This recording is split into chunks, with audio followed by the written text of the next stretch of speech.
Fala investidores, tudo bem? Aqui quem fala é o Vini e hoje eu vou trazer aqui para vocês um vídeo com as minhas top 5 ações para se aposentar e viver de renda. Então essas são as empresas que eu tenho hoje, que eu invisto e que eu acredito aí que vão me possibilitar eu me aposentar e poder viver dos dividendos dessas empresas. Então as empresas faladas nesse vídeo representam mais de 46% da minha carteira, ou seja, o meu dinheiro está de fato investido nessas ações e eu corro o risco de perder o meu dinheiro, assim como qualquer investimento financeiro. E nenhuma das ações citadas nesse vídeo é uma recomendação de compra.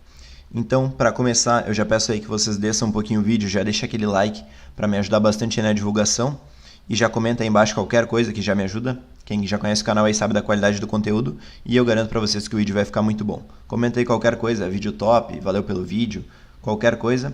Então, vamos lá. O objetivo é sempre ser bem rápido, direto.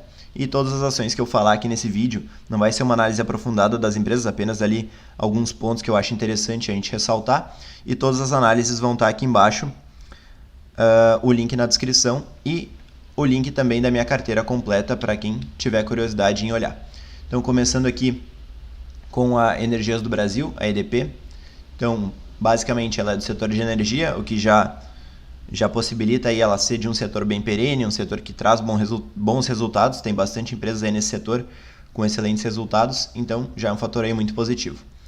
Resultados crescentes no longo prazo, então quem olhar aí a minha análise vai ver que a empresa vem crescendo aí basicamente todos os anos, crescendo receita, crescendo lucro líquido, pagando cada vez mais dividendo, então excelente. Ela tem uma receita diversificada, pois atua em várias frentes no setor. Então ela atua no setor de transmissão, comercialização, geração, algumas outras frentes ali, mas essas aí são as principais hoje na empresa. Ela aí paga bons dividendos, então está aí na média dos 4 a 5% no ano.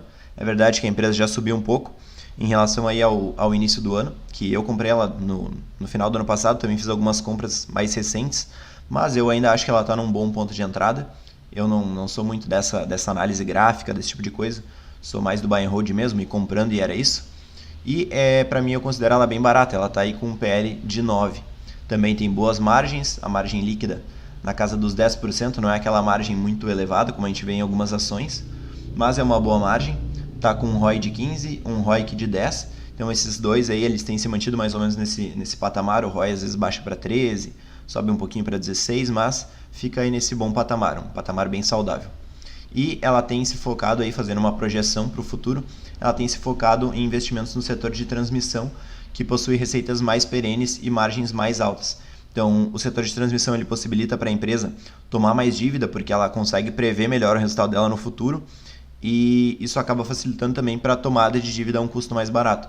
Então, eu vejo aí como muito benéfico essa estratégia da empresa, muito benéfica a estratégia da empresa.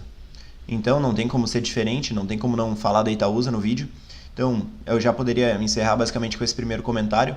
Grande participação no banco mais rentável do Brasil, não sei se não é do mundo, no Itaú. Então, basicamente, enquanto o Itaú estiver bem, ela vai estar bem, não tem muito o que falar. Comentando aqui bem rápido, eu prefiro ela porque ela consegue se diversificar em alguns negócios, além do Itaú. Claro que o Itaú é mais aí de 95% do resultado da empresa, mas eu acho que ela pretende aí, pelo que a empresa já deu a entender, ela tem alguns ativos em vista para comprar. Então eu hoje estou nela, para mim faz mais sentido ter a Itaúsa, também acho mais barato, paga mais dividendo. Então para mim é isso aí. Mas eu falo também bastante sobre isso no vídeo dela. Resultados crescentes e resilientes, então o Itaú cresce, ela cresce.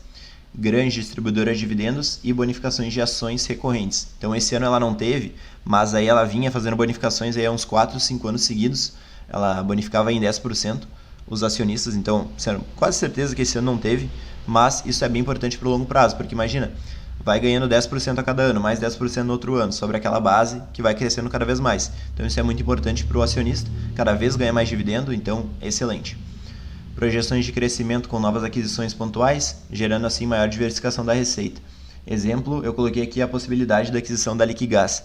Então eu tenho um vídeo no canal também falando sobre a estimativa de resultados da empresa com essa aquisição.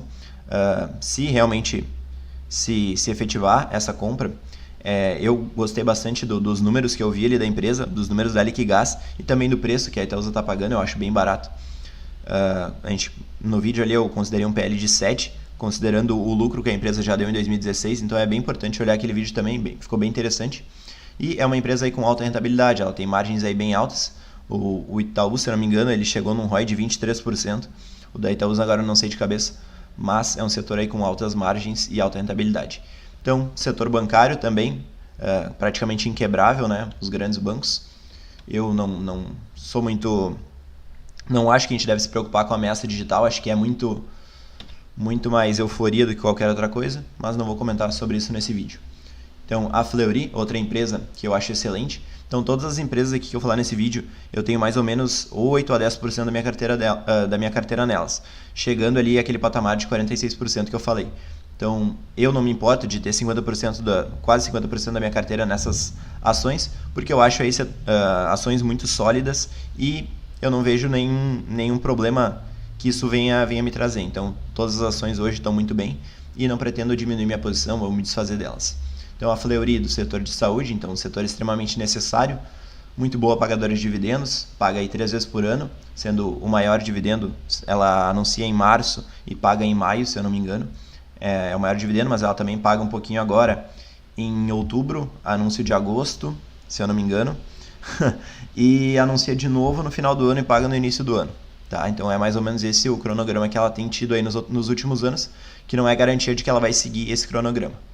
Faz muitas aquisições para ganhar mercado, então o famoso market share, que é muito importante aqui no setor, justamente por conta de, às vezes, a gente acaba dando preferência para um laboratório mais perto ou algum centro clínico mais perto para nos atender, então isso é bem importante para a empresa também, ganhar cada vez mais clientes.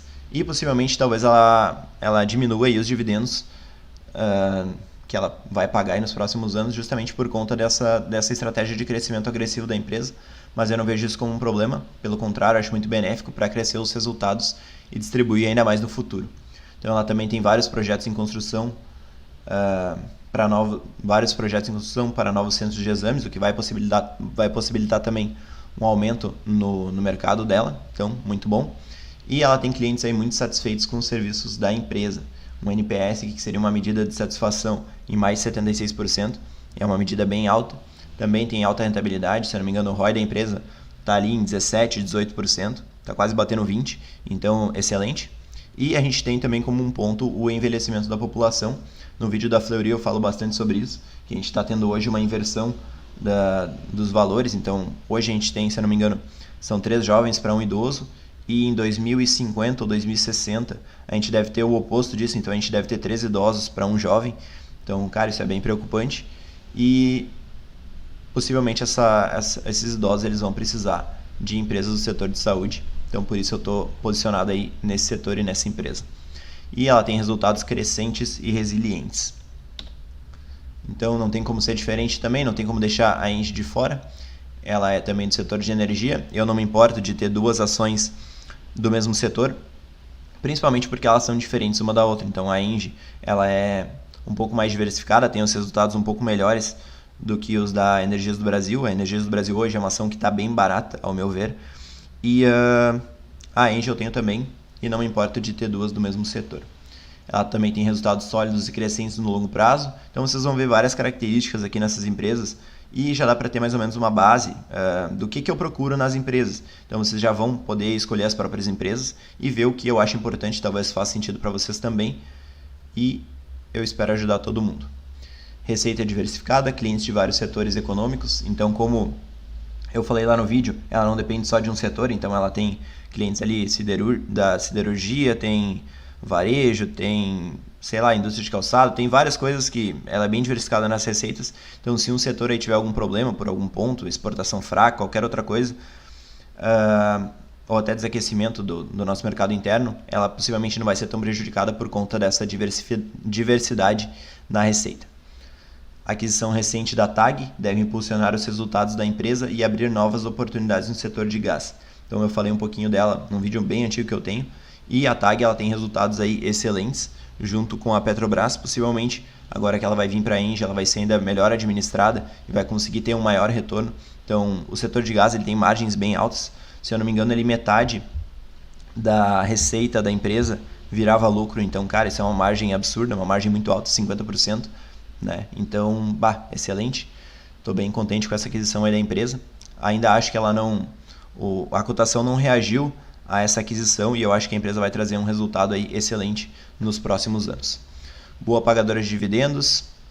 Então, como todo mundo sabe, nesse ano ela está um pouquinho fraca, ela não tem pago muito, justamente por conta dessas aquisições que ela tem feito e dessa tomada de dívida aí que foi bem alta para fazer essa aquisição. Então, possivelmente ela vai cortar aí nos próximos anos, como ela tem feito aí nesse ano. A dívida se elevou um pouco devido à aquisição recente, mas segue num patamar bem controlado. Então, se eu não me engano, a dívida ela está batendo ali 2,7 vezes o EBITDA, alguma coisa perto disso, está abaixo de 3. Então eu não vejo isso como um problema hoje. E aqui a última empresa, que é uma empresa um pouquinho menor, é a Fras-le. A Fras-le é uma empresa que eu gosto bastante e é uma empresa que ela, por ser uma small cap, ela tem um risco maior. Então a gente tem que dar uma pesada aí antes de investir muito capital nela. Mas eu tô bem seguro com a minha decisão. E basicamente eu escolhi ela porque ela tem resultados resilientes, resultados bem sólidos aí ao longo do tempo e ela tem apresentado aí um bom crescimento ao longo dos anos. Ela tem uma boa rentabilidade para um setor competitivo, então as margens da empresa ali estão na casa o ROI da empresa hoje baixou um pouquinho, ele está ali na casa dos 7, 8% e a margem líquida da empresa é de 10 a 12, se eu não me engano, mas aí para um setor bem competitivo é uma margem bem boa. Ela tem uma diversificação da receita, sendo boa parte vindo do mercado de reposição, que dá uma segurança maior para a empresa. Então ela não depende só aí da fabricação de novos veículos para gerar o resultado da empresa e para gerar lucro. Então isso é bem positivo, que o mercado de reposição ele tem uma volatilidade menor, porque o pessoal precisa estar sempre repondo, né? Precisa estar sempre trocando dos veículos usados, que hoje em dia a gente vê uma rodagem maior aí nos veículos usados e menos nos novos, né? Tem essa questão por conta dos altos preços praticados nos veículos novos. E boa parte da receita dela também vem da exportação, o que é bom, que a empresa não depende só do mercado interno para gerar valor. E também é uma boa pagadora de dividendos, se eu não me engano, o dividendo dela está na casa dos 7 a 8%, e ela costuma pagar sempre ali no início do ano e no meio do ano. E então isso dá uma previsibilidade muito boa para o investidor. Então ela anuncia no final do ano, no final de dezembro, e ela paga logo em janeiro, então ela anuncia num mês e paga no outro, isso é muito bom. E no meio do ano ali, se eu não me engano, ela anuncia em abril e paga em maio, alguma coisa mais ou menos isso. Então, cara, isso é excelente para o investidor, porque a gente já sabe quando a gente vai receber os dividendos da empresa, já dá para se programar o que a gente vai fazer com esse valor. E também tem uma qualidade dos produtos e marcas bem reconhecidas, então quem aí já é mais ligado no setor automotivo já deve ter escutado falar das pastilhas da Fras-le e sabe da qualidade delas. E aqui eu coloquei um alerta, então uma observação, além dela ser uma small cap um pouco mais de risco, ela tem um probleminha aí na Argentina, que todo mundo sabe que a Argentina está numa crise ferrada aí, dificilmente vai sair, e tão cedo, né? E isso deve prejudicar a empresa, mas a gestão está bem preocupada e tomando medidas. Então eu sempre aconselho vocês a estudar os ativos. Essa informação aqui eu peguei na teleconferência da empresa, eu escutei a teleconferência. Eu gosto bastante de escutar as teleconferências quando eu tenho tempo, principalmente das empresas que eu invisto, porque a gente consegue ver ali o que a gestão está planejando. Às vezes tem muitas coisas que não aparecem nos relatórios, mas a gente consegue sacar ali de um áudio de uma teleconferência, alguma coisa que eles falam, alguma pergunta que um analista faz ou algum participante faz. Então, cara, eu acho bem interessante a gente sempre ouvir as teleconferências. E aqui nesse caso, ela tem outras linhas de negócio que estão crescendo e que devem aí minimizar esse risco da Argentina.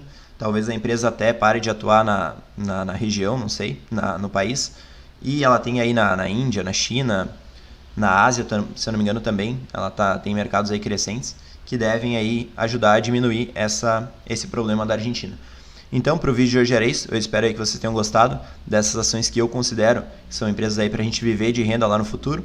Lembrando que o investimento ele sempre deve ser considerado para o mais longo prazo, sem prazo de resgate. Então, pensar daqui a 10 anos, pensar daqui a 15 anos para ter a maior possibilidade de retorno e ter a maior segurança no investimento. Então, aí quem acompanha bastante outros vídeos e outros canais já deve ter visto conteúdos que o nosso risco ele vai diminuindo proporcionalmente ao tempo que a gente fica nas empresas. Então a gente sempre deve pensar lá na frente, pensar numa empresa que tem boas vantagens competitivas para se manter aí líder nos setores que ela atua e gerando bons resultados para os acionistas. Então eu espero que vocês tenham gostado aí desse vídeo. Não se esqueçam de deixar o like aí, não custa nada para vocês e me ajuda muito na divulgação do vídeo. Comenta aí embaixo o que vocês acharam desse vídeo. Eu acho que eu me enrolei ali em algumas partes, mas como eu não tenho muito tempo para fazer os vídeos, acaba sendo bem complicado fazer as apresentações. Essa, por exemplo, eu fiz ontem e estou trazendo hoje para vocês, então meus vídeos, vocês sabem que eles não têm edição, é vídeo bem corrido, então eu vou falando o que vem na minha cabeça. Então, às vezes eu acabo me enrolando, repetindo algumas coisas, mas eu acredito que isso aí não atrapalha o vídeo, não atrapalha o entendimento da maioria das pessoas. Então, para quem é novo aí no canal, se inscreve aqui do lado na bolinha, ativa as notificações aqui no sininho para seguir me acompanhando sempre, que eu vou postar bastante conteúdo aí para vocês, sempre novas análises de fundos imobiliários. Então, pesquisem aí no canal que vocês vão achar muita coisa. E não se esqueçam de olhar as análises aqui embaixo que eu vou deixar na descrição e também a minha carteira para quem não conhece. Bons investimentos a todos, sucesso aí a todos nos investimentos e valeu!